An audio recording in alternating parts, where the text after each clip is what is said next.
Hola a todos, estamos aquí en Hacking Education, el podcast para hackear la educación con ideas frescas, experiencias, pero sobre todo con oportunidades de impacto. Estamos con un invitado muy especial, Rodrigo Arboleda Jalali, colombiano que ha venido desde hace muchos años hackeando la educación, pensando en proyectos de altísimo impacto, no solamente para Latinoamérica, sino para el mundo entero. Rodrigo, muchas gracias por recibirnos aquí en este espacio. Qué bueno que podamos tener esta conversación, hombre. Encantado, hombre, de estar con ustedes, más que bienvenidos. Hombre, gracias. El podcast tiene un esquema. Básicamente empezamos con una conversación sobre quién es Rodrigo Arboleda, ¿cierto? Un poco una breve historia, lo que hemos venido conversando un poco de los proyectos y hasta lo que haces hoy. Luego la idea es poder conversar sobre algunos temas generales de educación en la medida en que vamos conversando y luego pues invitamos a que le hable directamente a nuestra audiencia que está interesada en pensar la educación de una manera diferente. Son maestros, pero también padres de familia que a veces se encartan con este sistema y no saben hacia dónde acudir. Entonces empecemos. Rodrigo Arboleda, ¿quién es Rodrigo Arboleda? Mira, hombre, primero que todo, soy paisa Paisa. de tiempo completo. Maravilloso, sí. Segundo, soy arquitecto de profesión. Ok. Ejercí la arquitectura durante varios años en Medellín, pero de pronto me picó el bicho de mis ancestros. Mi familia por parte de madre es sirio-libanesa, Okay. que emigraron a Nueva York en 1890 y que luego de muchas penurias eran cristianos árabes muy perseguidos por el Imperio Otomán en aquella época de los años 1800 y picos, donde empezaron a hacer una matazón generalizada de cualquiera que no fuera musulmán.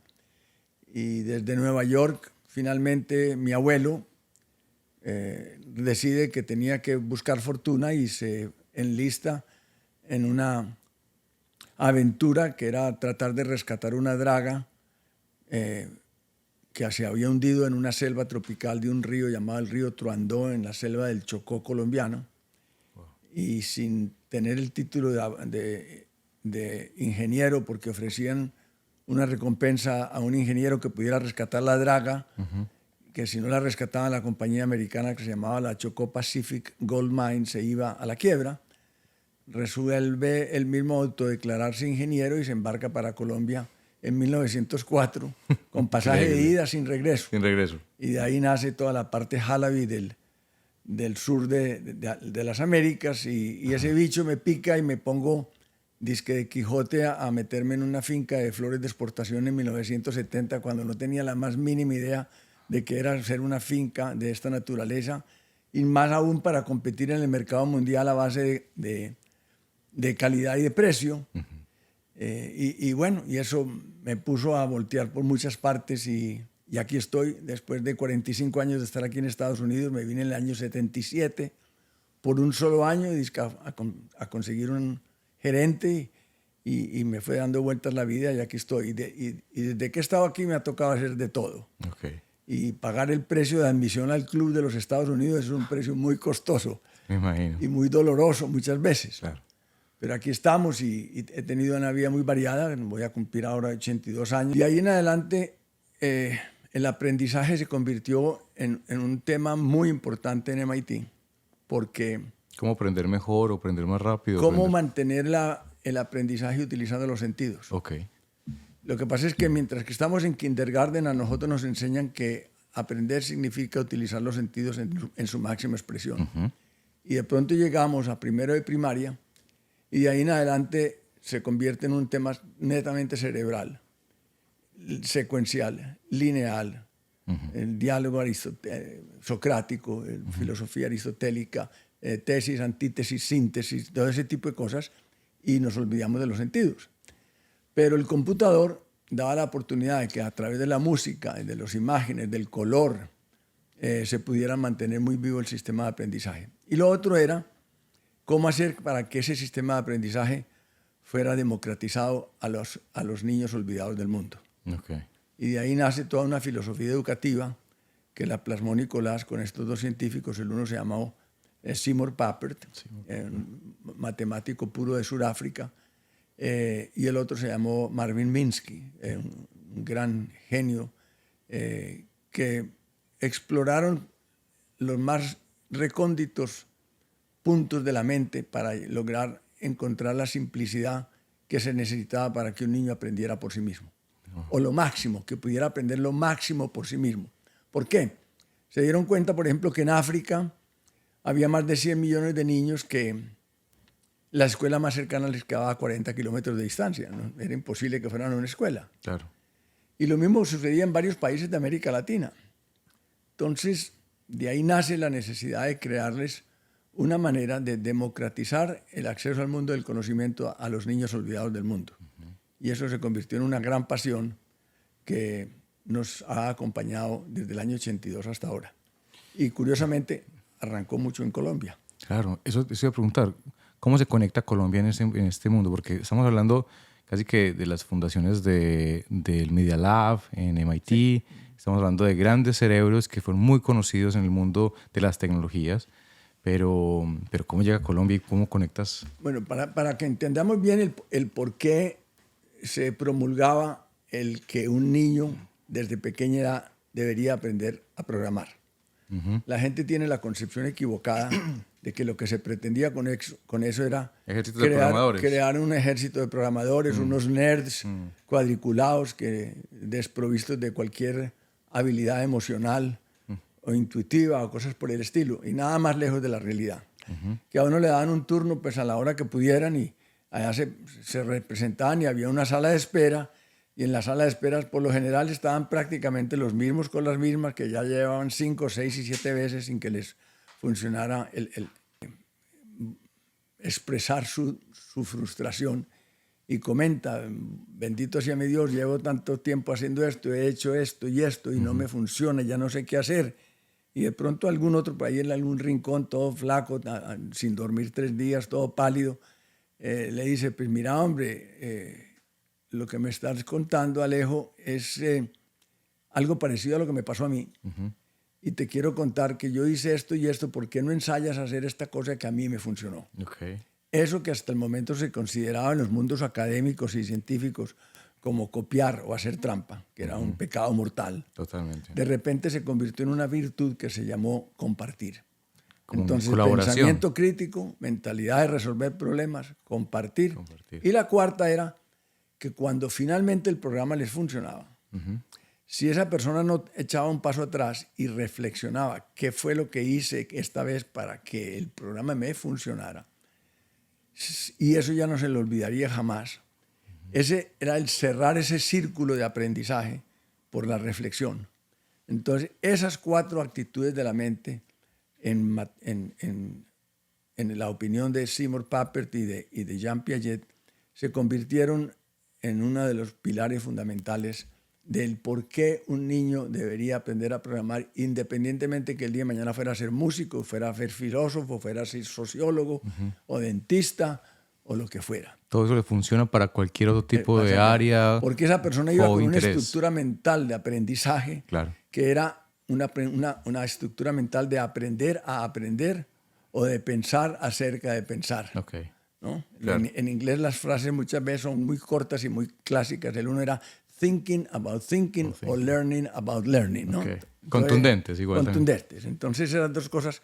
Y lo segundo fue que se dieron cuenta que los niños en kindergarten eran muchos más activos que pasivos. Y que de ahí en adelante, en primaria, los convertían en espectadores y no en actores. Entonces, el prolongar el niño actor versus el niño espectador se convirtió también en otra piedra fundamental de su teoría de la educación, que se llamaba learning by doing, el aprender haciendo. Okay. Hoy en día, con las cosas que han sucedido en los últimos años de los Fab Labs y los Makers Labs, que llaman, que son los laboratorios de hacer, ya esa palabra de learning by doing se ha convertido en learning by building, es aprender construyendo. ¿Por qué? Porque consideran que el paso siguiente al aprendizaje consiste en que el niño debe ser un inventor de soluciones. Y que para eso es importante que le demos todos los instrumentos habidos y por haber para que ese niño pueda plasmar en algo concreto su curiosidad y su creatividad innata. Estoy viendo que estamos como yendo por medio de un viaje. Yo me siento como en un viaje porque estamos, en este momento están hablando de los 70, ¿cierto? Sí, Y esto va a derivar en un proyecto de escala mundial. correcto. Eso deriva y arrancan tres cosas sencillas. En los años 70, bueno, Nicolás se queda trabajando en MIT como profesor adjunto y después como profesor. Y le tocan dos proyectos seminales que fueron fundamentales. El primero fue que cuando el ataque terrorista a las Olimpiadas en Múnich, donde murieron tantísimos atletas israelíes, el gobierno americano le encarga a MIT el que plasmara digitalmente los 1.500 edificios más famosos del mundo para poder entrenar a las tropas, los SWAT teams que llaman, las tropas antiterroristas, para que supieran de antemano si algo pasaba en algún edificio, cómo poder acceder al edificio, por dónde quedaban las escaleras, dónde estaban, todo en planos digitales. Y Nicolás, para eso se llamó el proyecto Urban 5.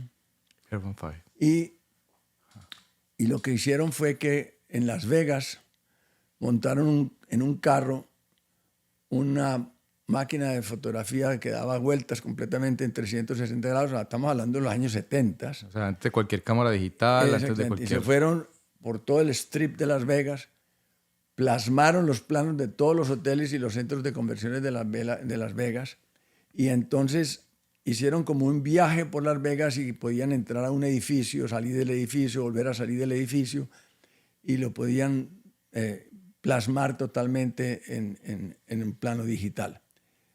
Eso hoy en día es Google Earth y es Google Maps y todo ese tipo de cosas.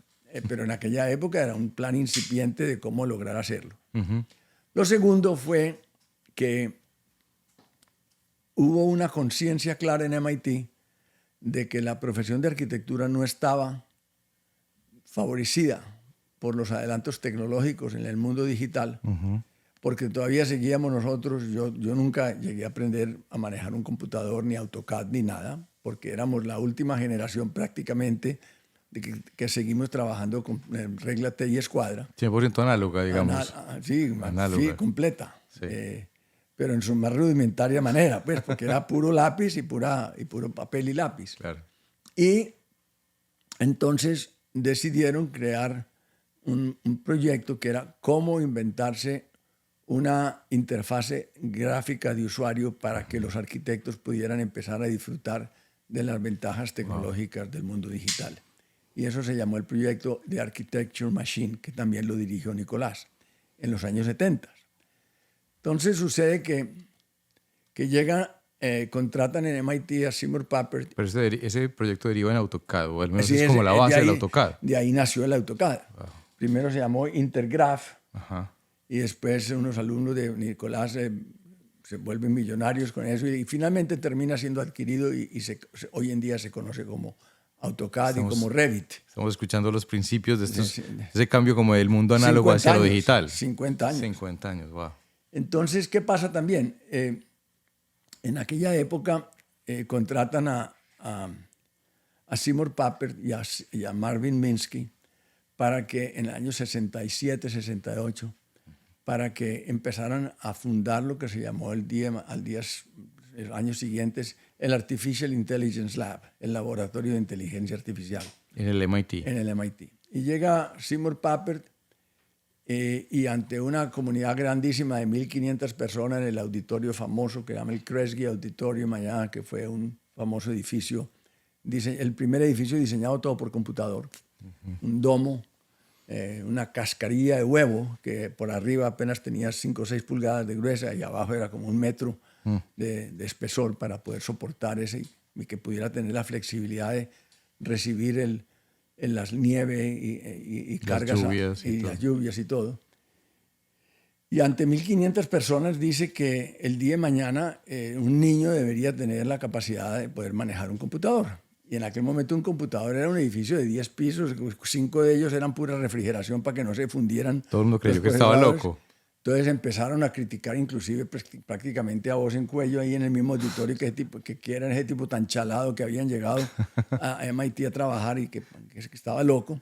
Pero es que era un visionario, pues, porque estaba proyectado hacia el tiempo. Nicolás estaba en la audiencia. Ajá. Y le dijo, mire, aquí están diciendo que usted está como medio loquito, pero lo que usted está diciendo a mí me suena a música celestial a mis oídos. Tremendo. Venga, ayúdeme porque yo estoy tratando de encontrar una solución para los arquitectos, que no tenemos la manera de expresarnos bien utilizando el mundo digital. Es que mira esa conexión Y tan nace interesante. una simbiosis entre ellos dos. Total. Y más tarde con Marvin Minsky, que escribió el famosísimo libro Las asociaciones de la mente, que duró hasta que se murieron tanto Seymour como Marvin Minsky, murieron hace unos 5 o 6 años, y fue una relación de colegaje impresionantísimo.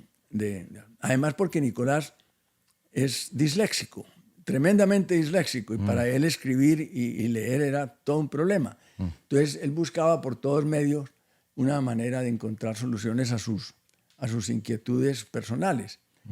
De ahí nace entonces mezclar la interfase gráfica de usuario con todas estas teorías de que un niño debería aprender a programar, con todas las teorías de que aprender haciendo era más importante que aprender escuchando o recibiendo. Nace toda una teoría de la educación, que es la que se aplica en MIT en esos años. Y de ahí nace un proyecto que más tarde fue el Media Lab. Pero es que el Media Lab tiene su historia con Colombia.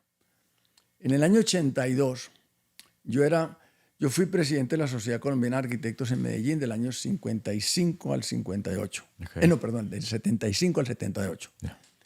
Y me di cuenta que en el año 52 a Medellín le habían hecho un plano regulador. Y que era la única ciudad en el mundo existente en que un plano regulador se había hecho realidad. Que no había quedado engavetado en la oficina de alguna universidad. Y que el que lo había hecho en el año 75, es decir, 25 años más tarde, todavía estaba vivo. Y era en ese momento el decano emérito de Harvard, que se llamaba José Luis Sert, un catalán muy famoso en Barcelona. Había hecho el Museo de Picasso en Barcelona, había vivido en París en los años de los 30, con Chagall, con Miró. Ese fue el que hizo el plano regulador de Medellín. Ese fue el que hizo el plano regulador de Medellín. Wow. Ese es todo un señor. Eso es una conversación para los paisas porque debemos estar pues respirando orgullo Entonces, en este momento. Se me ocurre a mí, decir, hombre, ¿por qué no traemos a este señor 25 años después, que es la única ciudad en el mundo que hizo un plano regulador, y por qué no lo traemos a que veamos qué fue lo que pasó en estos 25 años? Claro. Y ni corto ni perezoso me fui para Harvard y lo encontré. En ese momento tenía 82 años José Luis, con su mujer Moncha, muy famosa, ella también, artista ella. Su casa en Harvard era la única casa que dejaron construir, que no era de estilo colonial en New England, sino que era una casa de estilo sevillano, de lo que llaman un courthouse, que es con el parquecito en el centro, con la fuente, y toda la casa por alrededor. Claro, lo había acondicionado al clima de Harvard, entonces eran unas paredes de vidrio y la casa. Era un museo viviente porque todos los artistas con los cuales él vivió, Picasso, Miró, Chagall, Alexander Calder, todos, Jean-Paul Sartre, todos ellos en los años 30 le habían regalado cosas. No diga. Entonces cada vez que él salía de viaje tenía que venir toda una cuadrilla del Museo Fogg de Harvard a guardar todas las obras de arte, porque mientras que él estaba por fuera, para que no le fuera a pasar nada, y cuando él llegaba venía la cuadrilla y volvía. Bueno, me lo llevamos para Medellín, él fue a Medellín con su señora, y fueron las 3 semanas más ricas en aprendizaje del urbanismo y de la arquitectura, porque además el señor era un gran conversador.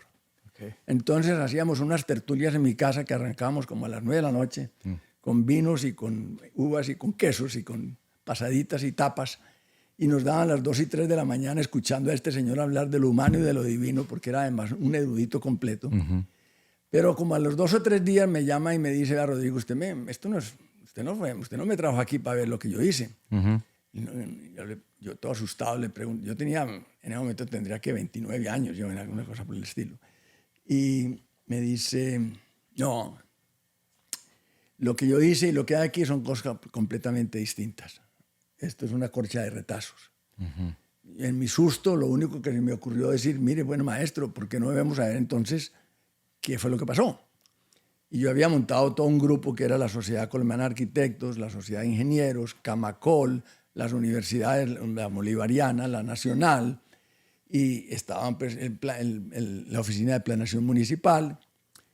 Y entonces, 3 o 4 días más tarde, 5 días, me aparece la oficina y me dice, vea, yo ya sé qué pasó. No bote más su plata, yo soy un tipo muy costoso para ustedes, yo sé, y no quiero pues, seguir aquí cobrando honorarios sin necesidad.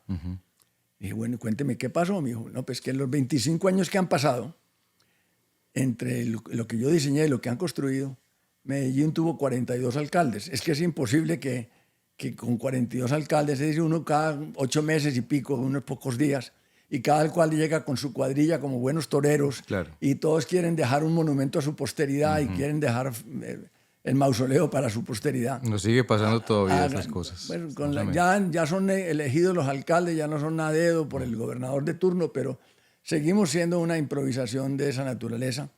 Entonces se hicieron unas recomendaciones muy interesantes para Medellín en ese momento. Para él, dime, yo me voy, pero yo le voy a hacer 2 o 3 cosas importantes. El Valle de Medellín es un valle muy angosto y largo. Está por un río por la mitad del valle. Las laderas de la montaña son inclinadas. Yo les recomiendo que la parte plana de la ciudad aumenten la densidad lo que ustedes quieran. Metan edificios de 20, 30, 40, 50 pisos.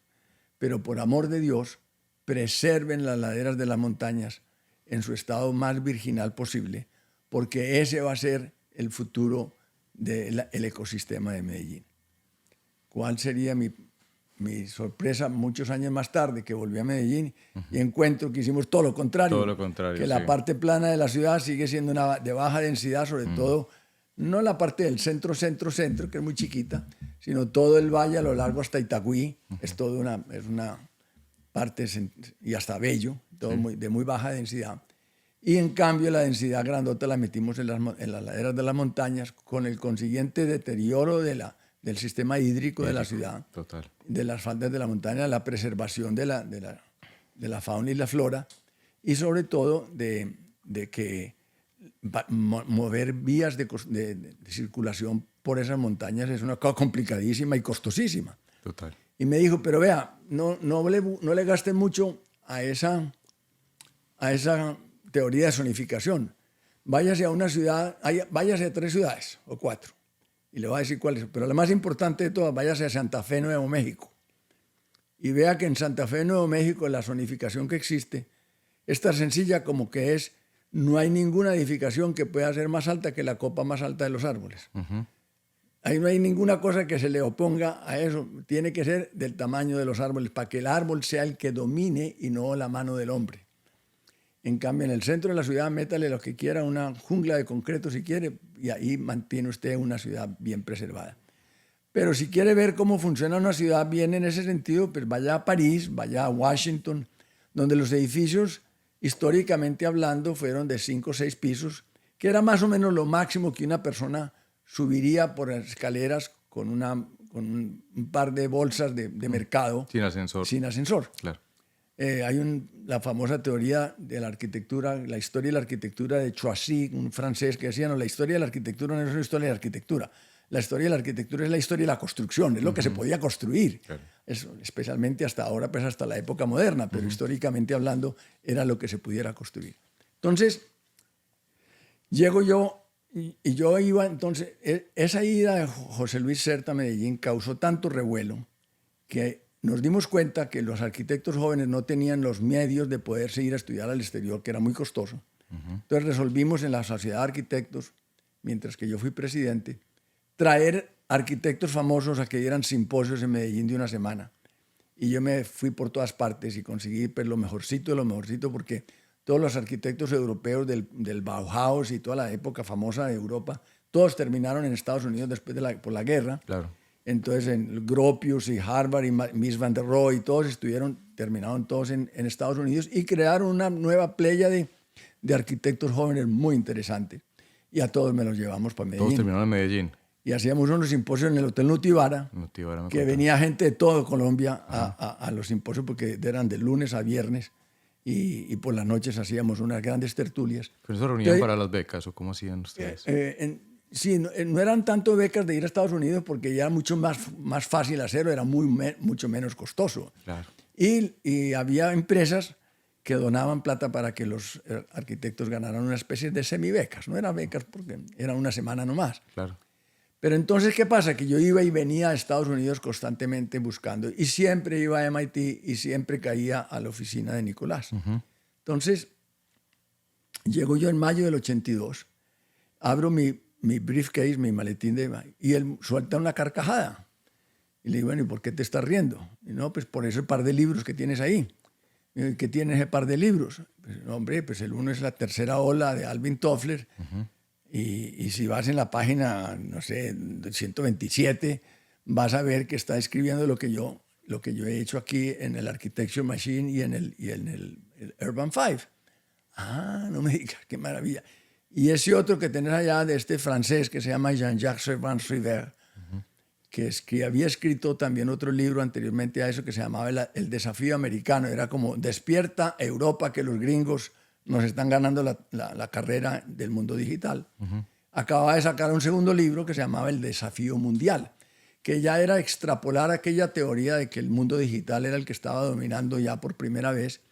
Y decía, miren, ya no es tanto ni siquiera el desafío americano, es el desafío de que si no entrenamos a los niños del mundo en el mundo digital, el mundo no va a poder acelerar. Y entonces, Rodrigo, te quiero decir que me acaba de contratar este señor, el presidente Mitterrand, por conducto de Jean-Jacques Servan-Schreiber, para poner en práctica lo que él dice en el libro. Entonces, para implementarlo en un programa. En un programa de cómo a un niño educativo. Desde los 5 años en adelante debe sumergirse de lleno en el mundo digital. El pensamiento computacional, desarrollar su pensamiento computacional. Todo. Entonces, eso se va a llamar el Centro Mundial de la Informática. Va a estar adscrito a la presidencia de la República Francesa, directamente reportando al presidente Mitterrand, y a mí me han nombrado el CEO de esa compañía, es decir, el Chief Executive Officer, el presidente. A Nicolás Negroponte. Y Jean-Jacques va a ser el chairman de la Junta. Y me voy para Francia a vivir.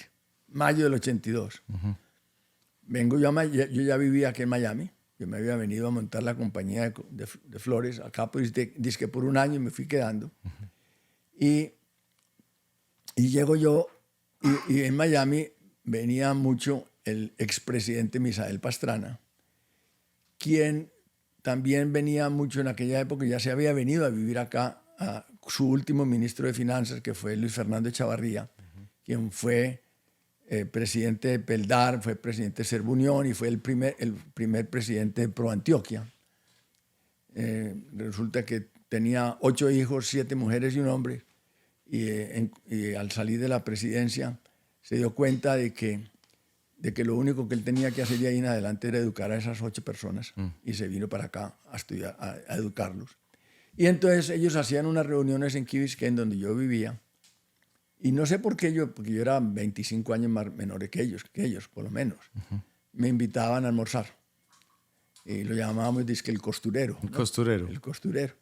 Entonces me invitan a almorzar y yo les llego... El poder de esas conversaciones tiene que ser impresionante. Y yo llego con ese cuento de Nicolás, que se iba a vivir a París a manejar a Mitterrand, y que el niño y que la educación y los 5 años y el mundo digital y toda esta cosa. Yo no paraba de hablar.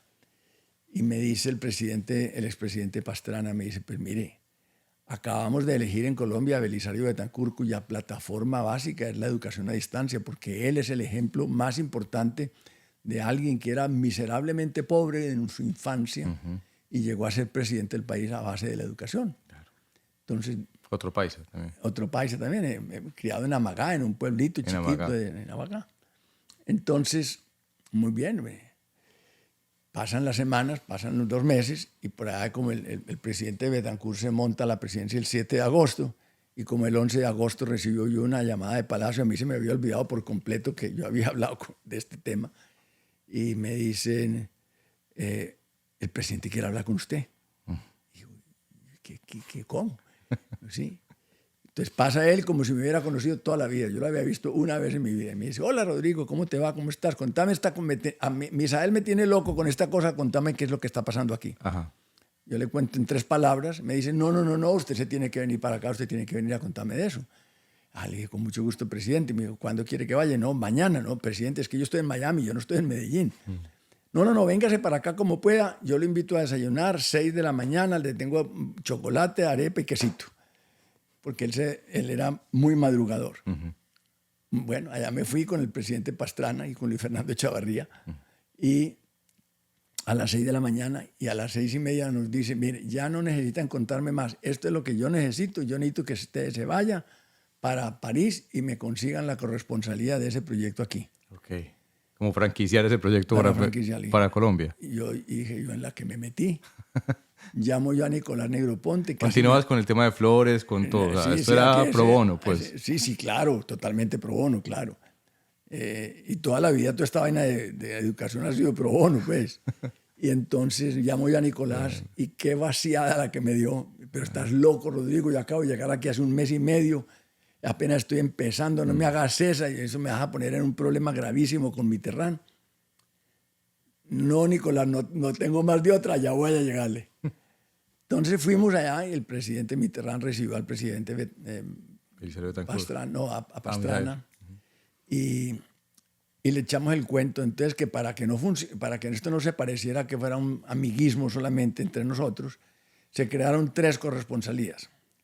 Una en Pakistán para el Asia, una en Senegal para el África y la tercera para América Latina, que fue Bogotá. Okay. Y no se imagina lo que montamos nosotros en Bogotá con ese proyecto en el año marzo del 83. Marzo del 83. Nicolás era muy amigo ya de Steve Jobs. Y Steve Jobs nos regaló a través de su grupo en Bogotá, que eran un grupo en Bogotá que tenía la representación de Apple. Nos regalaron 250 Apple II. Y IBM, que acababan de sacar su IBM PC, nos regalaron 250. Montamos 500 computadores en una gran sala en la Presidencia de la República. Y 5,000 niños. Y montamos 14 escuelas.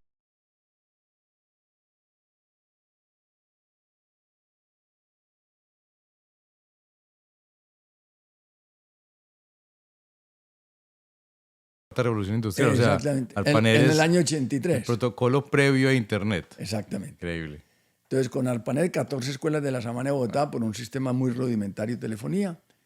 Y Nicolás se consiguió 4 tabletas de Radio Shack TRS-100 y le dio una a Betancourt, una a Gabriel García Márquez, otra a Nicolás y me dieron una a mí. Y fue la primera vez que García Márquez se destetó de su máquina Remington y trabajó durante 1 año, 1 año y medio por el tema de digital en la tabletica TRS-100. ¿Primera vez que escribió de manera digital alguna novela, algún cuento? No sé qué escribió, pero él se comunicaba con nosotros con frases de opiniones sobre cómo iba el tema educativo y cómo qué había que hacer y todo lo demás. Okay. Pero ese fue pues el cosa. Entonces Nicolás se pelea a los 2 años. Bueno, primero sucede el horroroso ataque del M-19 al Palacio de Justicia. La presidencia de Betancourt en el año 85 se empieza a tambalear pues, por falta de energía y de entusiasmo. Y finalmente, un día me llama Nicolás y me dice, me regreso para Estados Unidos con los 14 científicos, incluyendo a Seymour Papert y Marvin Minsky. ¿Y qué pasó? Me dijo, mire, en típica manera cultural yo me eduqué en Suiza, me dijo él, porque él hablaba francés perfecto, era uno de los motivos por los cuales lo habían contratado. ¿De dónde es Nicolás Negroponte? Nicolás es de origen, padres y madres eran griegos. Okay. Pero evidentemente el Negroponte, el apellido, tiene que haber sido algún mercader de esos de Venecia o alguna cosa por el estilo que terminó siendo en Grecia. Pero finalmente el hombre dice, mire, yo era el CEO.